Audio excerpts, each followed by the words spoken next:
Halo semuanya, perkenalkan nama saya Muhammad Andrun Nafis. Saya dari D3 Teknik Telekomunikasi 09A dengan NIM 212011003. Di sini saya akan menjelaskan singkat tentang Internet of Things atau bengkel Internet of Things yang dijadikan tugas oleh sebagai tugas modul 1.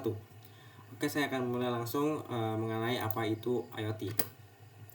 Jadi IoT sendiri itu adalah biasa disebut sebagai Internet of Things, sebagai kayak konsep di mana tujuan utama IoT itu adalah untuk menjadikan perangkat-perangkat dan objek yang akan terlibat dalam ekosistem IoT tersebut bisa saling berinteraksi dan melakukan sesuatu secara otomatis tanpa harus ada campur tangan dari seorang manusia itu sendiri.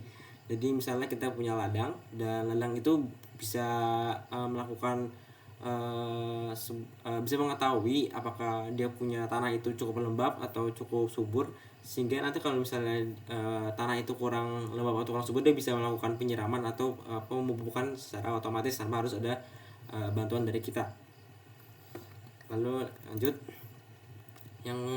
jadi dalam IoT itu ada 3 elemen utama, yaitu pertama adalah perangkat IoT.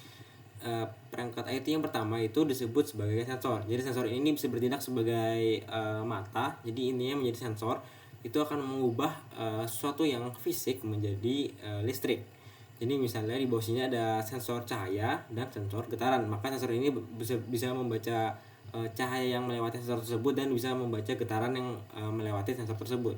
Lalu yang kedua itu adalah aktuator, di mana aktuator ini akan mengubah dari listrik menjadi fisik.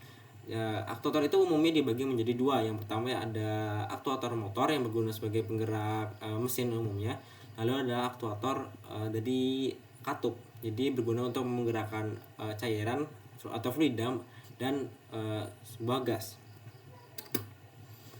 Lalu ada elemen kedua dalam IoT jadi yang kedua itu adalah jaringan IoT yang berguna sebagai penghubung dari perangkat-perangkat yang ada di dalam IoT. Jadi misalnya yang pertama itu ada Bluetooth. Ini bisa ditemuin di HP-HP gitu. Radius dari Bluetooth ini cukup pendek, jadi bisa menghubungkan perangkat dalam jangkauan sekitar 10 meter saja. Lalu yang kedua ada wireless fidelity. Ini bisa terhubung melalui router atau access point yang ada di suatu lingkungan. Lalu yang ketiga itu ada protokol Zigbee yang memiliki radius sekitar 100 meter. Jadi bisa terkoneksi dalam kelurahan atau dalam RT RW. Lalu yang keempat ada LoRaWAN atau Long Range Wide Area Network. Ini biasanya sudah memiliki radius beberapa kilometer, jadi bisa mengcover satu kota, sehingga bisa buat sebuah kayak smart city dan industrial yang ada dalam sebuah kota tersebut. Lalu ada yang namanya elemen ketiga atau elemen terakhir. Ini elemen yang bertindak sebagai otak dari sistem IoT. Jadi platform sendiri itu akan menjadi sebuah pondasi atau kerangka yang akan bekerja sebagai pengolah dan pemroses dan penganalisis data yang telah dikumpulkan oleh perangkat IoT seperti sensor tadi.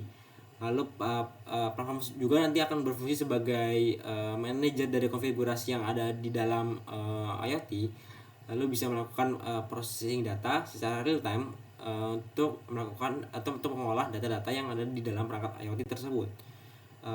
Jadi ada beberapa contoh perangkat IoT, platform IoT. Yang pertama itu seperti AWS IoT dari Amazon. Lalu yang kedua ada Microsoft Azure dari Microsoft. Yang ketiga ada IBM Watson. Yang keempat ada Google Cloud IoT.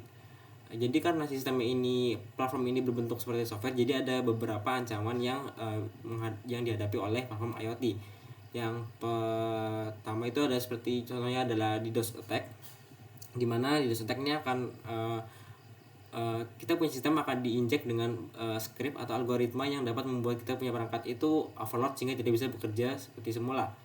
Lalu yang kedua itu ada seperti malware, dimana nanti kita punya perangkat itu bisa diambil alih oleh seseorang dari jauh sehingga kita punya perangkat itu tidak lagi di bawah kendali kita. Sekian review singkat mengenai IoT dari saya. Mohon maaf jika ada salah kata atau ketidakjelasan kata. Muhammad Andrun Nafis undur diri. Terima kasih.